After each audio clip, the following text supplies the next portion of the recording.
everybody, and welcome to the Human Echoes recap for Happy Season 1, Episode 2. This one's called What Smiles Are For. And as my main man, Steve Harvey, says on The Family Feud, we got another good one for you today. Oh boy. Okay, so I was excited by the first episode. Alright, I watched it and I thought, this is cool, this is nice, but let's not really sink an investment into this because maybe it's a flash in the pan. I wasn't fully on board yet. I hadn't fully committed, and I just needed to make sure that we weren't dealing with like a big flashy first episode that just fades off into nah. And I am here to report, ladies and gentlemen, that is not the situation that we're dealing with on this show. The cold open here is amazing. With Nick on the Jerry Springer show. I can't even... The way that this works within the story, right? The idea of him... And this whole episode, for those of you who are fans of the Joseph Campbell Hero's Journey thing, this is the refusal of the call. And at the end of the previous episode, we had this revelation that Nick is Haley's dad. And here is how he's processing this. Through this whole episode, he's going to be running away, but the first instinct, the first look into his thought process is this Jerry Springer metaphor. Self-referential metaphor. I love it. I love it. I love it. I'm reminded of the film Mother, which I realize not a lot of you may have seen, but in Mother, there's a house that's sort of representative of the entire world, and it gets weird and trippy. And here in this weird cold open in the Jerry Springer show, the Jerry Springer show is representative of all of Nick's world. At least as he sees the world, this is how it is. It's people screaming at each other and showboating for the audience and reveling in the pain and the dysfunction of others. It's all of this wrapped up in a ball, and that's Nick's world. And that just, oh, what a, from a story perspective, and then like a stylistic perspective, and everything that it does is just a bomb. And in a good way, just blows up in your face right at the beginning of this episode. I dug that so much. And we swing right into Nick running literally away. He's dealing with this revelation that Happy just made to him. And another amazing moment that I thought really was just great writing here. Nick is talking to Happy. He's processing this information that he's gotten about Haley being his daughter. And he says to Happy, I'm willing to accept you as being real, but I'm not willing to accept that Haley is my daughter. And in my mind, it felt like such a real human thing to do. It's almost as if Nick is bargaining with the universe. I don't know if I'm expressing that well, but he's drawing a line in the sand and saying, listen, I'm willing to believe the really crazy thing that is in front of my eyes. This weird pegacorn that can talk and is some kind of cartoon character. I will accept that if you will let me off the hook on the daughter thing, because I can't accept that. It felt so real in this insane, crazy setup of a world. The fact that you have these real grounding human moments, I loved it. He takes off running, like physically running away again. He chucks Happy into traffic. Apparently you can get rid of Happy for a while if you want to.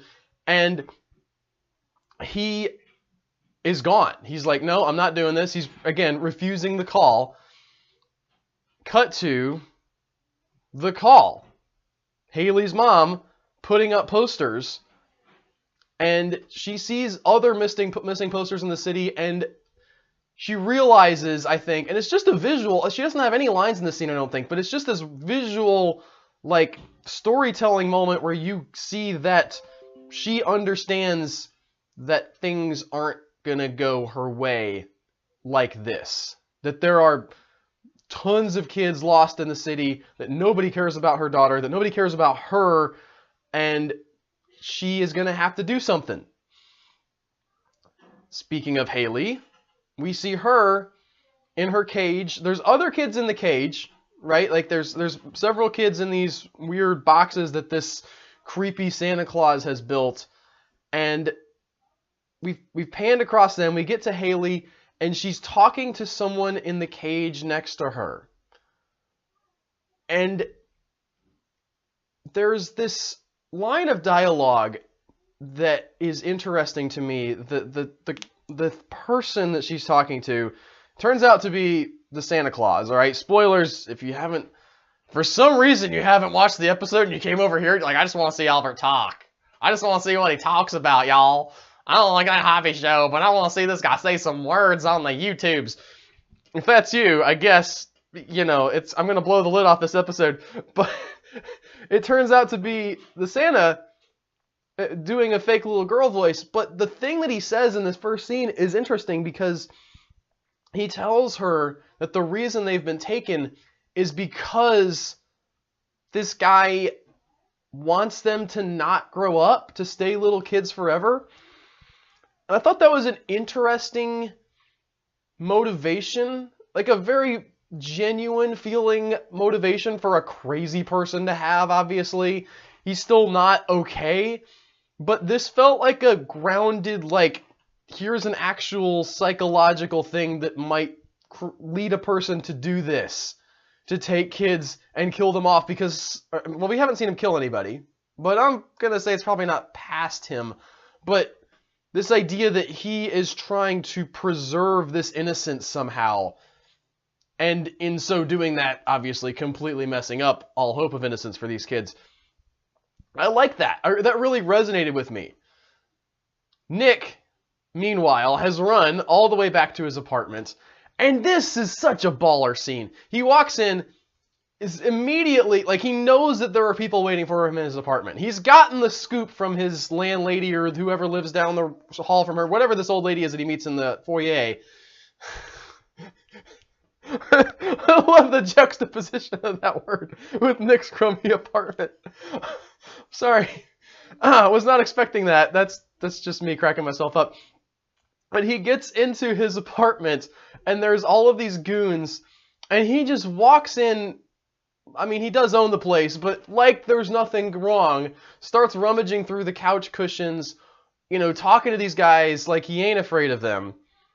And you can tell that they're a little bit off by this, just because, I mean, they've all got guns. And here's this dude in a hospital gown who walks in, gets naked in front of them, and starts getting dressed. And we get this wonderful, wonderful turn. So Nick knows, right? Nick gets that the boss who is after him, his name's Blue, wants this password, and he recognizes these goons. He thinks that they're working for Blue. Apparently they had been working for Blue in the past. And so he just assumes that they're not going to kill him because he's the only person with the password. And it just turns out like, no, they switch sides. They've got somebody else paying them more money. The look on Nick's face and the way this scene changes dynamic in that moment. And he still manages to be a boss, right? Like, we still get our wonderful ultra-violence. The scene, the moment that stuck out with me, well, two moments in the ultra-violence that comes up was the failed flamethrower, right? Like, every 10-year-old knows about that you can get a hairspray can and light a lighter and psh.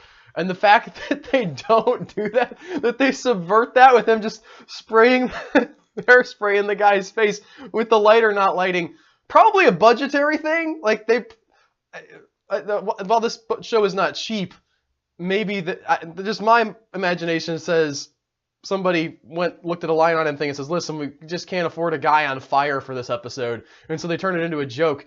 And the other thing, scraping the guy's face along the rough wall, I don't know what you call that style, but, you know, like intentionally rough stucco, and just like scraping his skin off. And the blood trail, that was, yeesh. This show does violence in a stylistic way so well, and really reinforcing the idea that Nick can just fight. And we're going to see another great fight scene later on in the show where, I mean, Nick is out of his element in every other circumstance, except when he's beating people up. The other really important thing, and this is going to be something that follows us through the episode, in this scene is that Nick, as he's in his apartment, one of the things he picks up is a wedding band. Nick was married at one point, and we find out later on was married to Haley's mom.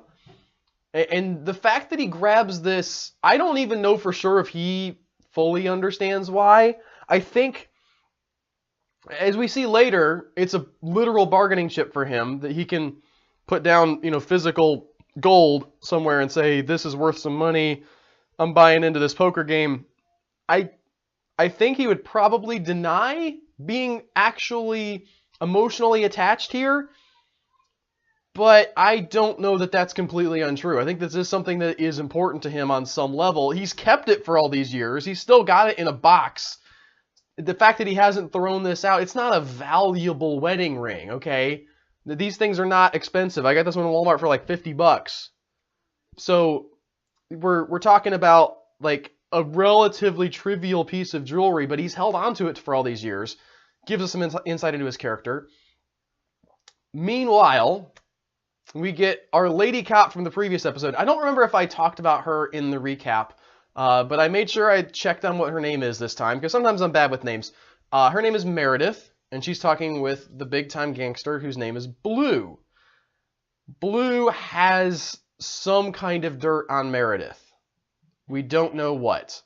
We get a little bit of a recap of the situation from the previous episode, and we also get a nice info dump about what the relationship status is between Meredith and Nick. Almost said Happy.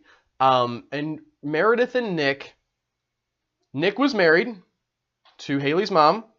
Meredith was on the force with Nick, fell in love with him, apparently wrecked his marriage. Okay, Nick wrecked his marriage, all right?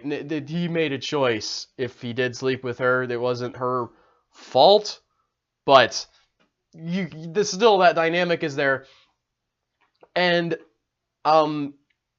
she still has some kind of feelings for him. He still has at least a connection to her. That's why he was able to get her car from in the previous episode. And here Blue is saying, yeah, it's fine that you helped him out, even though you're supposed to be helping me out. I get it. You're going to use that trust that you built up now to bring him in. There's also the great monologue about a grape and how, like, which one of them is a grape. Great dialogue and everything in this show as per usual.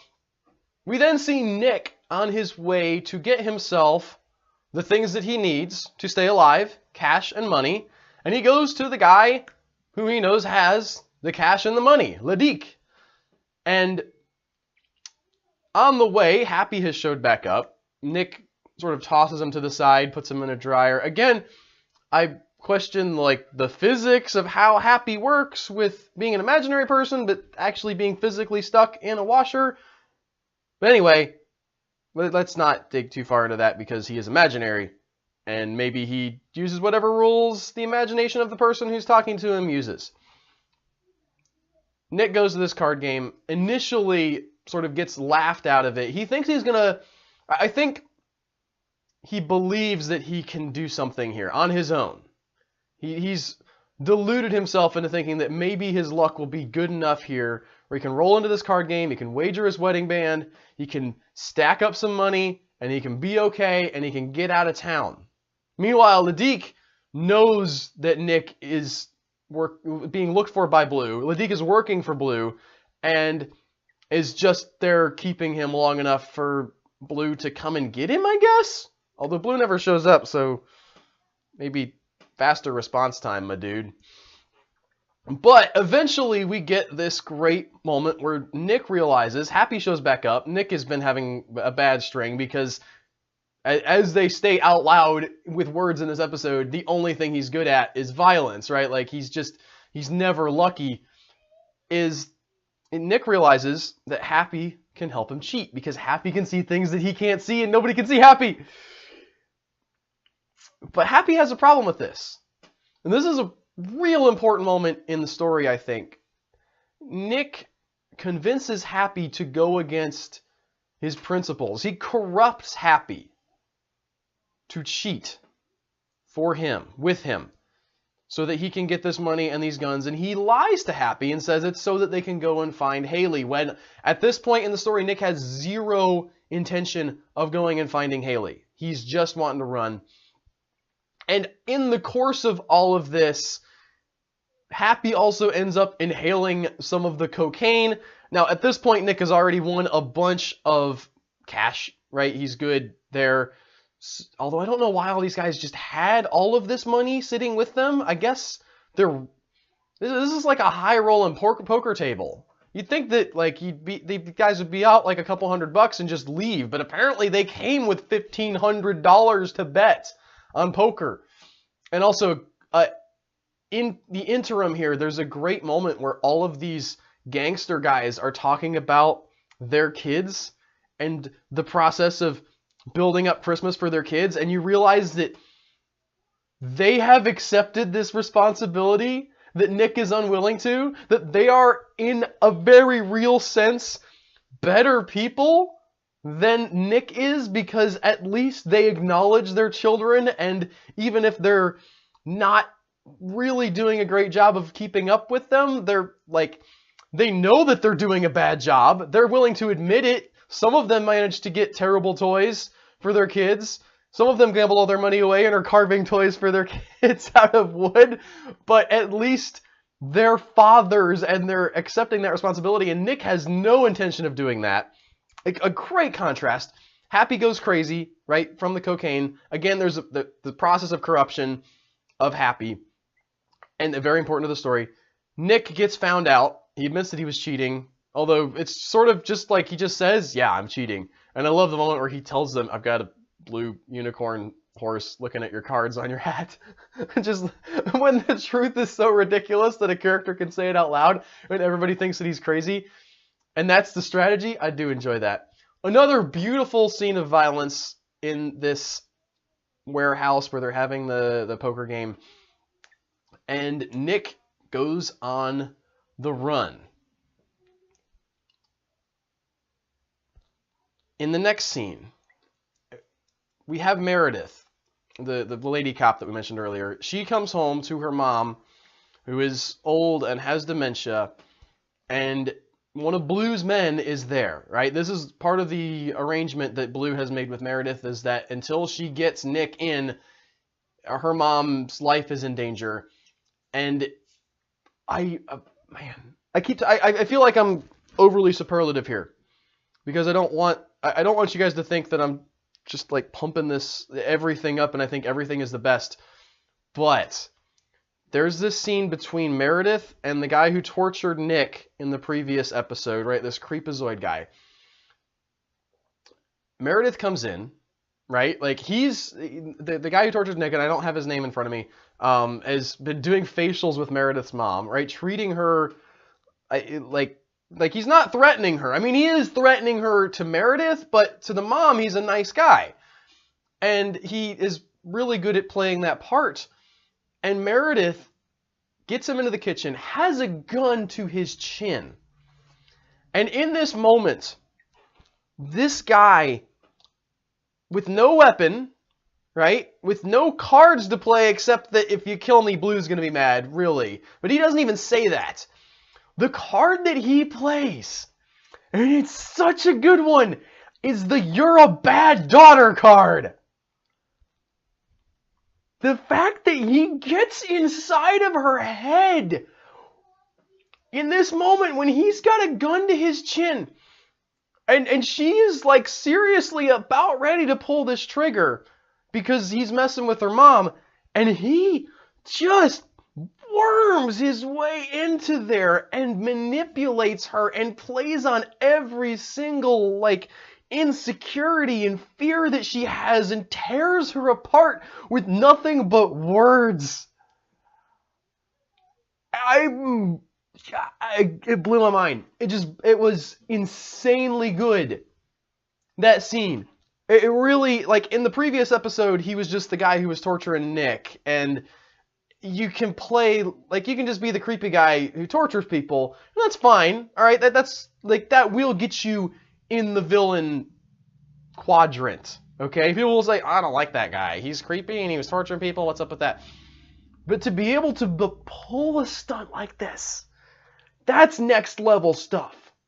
That's legendary villain stuff. This guy just shot up on my list to like top. I mean, we're not talking Darth Vader or anything, but he's an assistant manager to Darth Vader on the villain Death Star that Darth Vader runs, because of course he does. But this guy, just amazing scene. I loved how that was written, the thought that went into that, and the way that the power play turned in those moments. The fact that he talked about brushing the mats out of the mother's hair, and the fact that like she legitimately has been that she actually is a bad daughter and has been neglecting her mother because she can't look at her because she can't deal with the dementia. It's so many. The wheels are blowing up. In a later scene, to sort of close out her arc, she also meets with Haley's mom and talks with her, and the fact that these two get, like, the fact that this woman, Haley's mom, and I didn't find her name either. I'll have to get that in the future episode, guys. I'll learn these as we go through the series. But the fact that you have this dynamic of this woman who, in her eyes anyway, has to go to the woman who wrecked her marriage, right? The person who tore her beautiful life apart. And we do see that they had a nice life at some point. Like, there's the picture that Haley looks at where Nick is in his uniform and Haley's mom is, all dressed up nice, and they look happy, and that's the only memory that Haley has. But it must have been a good life, at least for a while. And the fact that she has to go to this woman and beg her for help is another, I enjoy the writing on this show. I guess I'll just say that again, because I haven't said it already today, like 3 times in this episode. And the dynamic back and forth with them where, Meredith is pushing back and says, listen, I don't owe you anything. And is dealing with her own stuff and does offer to help to some degree, but I really enjoyed that. But the crown on the cake, because that's a thing that cakes have. The crown on the cake here is this final scene where Nick has gone on the run. Happy is mad, right? Like, Happy realizes that he's been lied to. And we get this revelation towards the end, and I didn't understand it fully when I first saw it. I was unpacking it a little bit, and I thought, okay, we know that Happy is Haley's imaginary friend, and Nick is running away, and Nick has the rationale like, listen, A, I'm still not admitting that she's my daughter, and B, like, I can die, so go away, little horseman that's bulletproof. You're fine. And Happy reveals to Nick in this moment that he can die if Haley dies.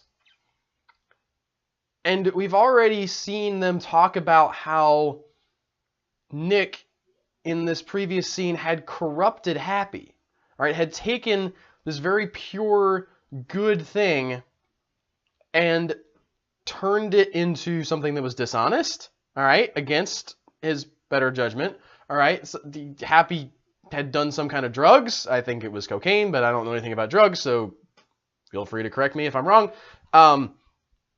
he had turned this sort of pure good thing into something that was a little bit twisted now. And what I realized afterwards was that it's not about Nick corrupting Happy directly. It's the fact that Happy is a surrogate for Haley. And Nick realizes that essentially what he's done here is taken his daughter's innocence and her joy and her good-heartedness and turned it into something bad. And that he is leaving that persona to just rot in the wind, essentially. The fact that we cut back to the Jerry Springer show and again the chaos of the world, and Nick decides to leave the chaos, that he is going off to find a new world, essentially, is I think a really powerful moment. It's not just that Nick has a change of heart. It is that Nick has a change of heart, but the reason he has a change of heart is because he sees himself truly for the first time. And the refusal of the call is a tricky thing to pull off. I mentioned that earlier in the episode. A lot of times it can be bungled because it makes the hero look like a bad guy. Well, like, why don't you want to go save the day? You're like, there's people in trouble. Go help them. Here, Nick actually is a bad guy. He has good reason to refuse the call. And they play this out as him sort of starting to come to himself and realize he has responsibilities that go beyond himself and that he has to face those things. I dug that. I dug that a lot. This episode, I think, I mean, they can bungle it up at any point in the future, right? But more than the first episode, this one really put the nail in me to be like, I gotta find out what happens now. Because I'm while the first episode really set the place, this one I think has done a great job of developing those characters, specifically Nick, but also putting Meredith and Haley's mom in these wonderfully, almost Shakespeareanly dramatic situations where everybody has these huge stakes and they're all at cross purposes to each other, but at the same time, most of them are sympathetic characters. Despite the fact that Meredith is working for Blue, she's no more of a bad person than anybody else in the show. And I think that that's brilliant. I'm happy. I hope you guys are too. I am looking forward to digging into where this series is going. I've got no idea. I don't know what, I just don't know. It could be anything. This is just an insane, like, spinning of crazy plots that could go almost anywhere, and I'm pumped up for it. I hope you guys are too. I'm Albert. This has been The Happy Recap. Leave a comment if you want to, I guess. Like the video, subscribe, and all that jazz. And I'll see you guys next week with another episode of The Happy Recap.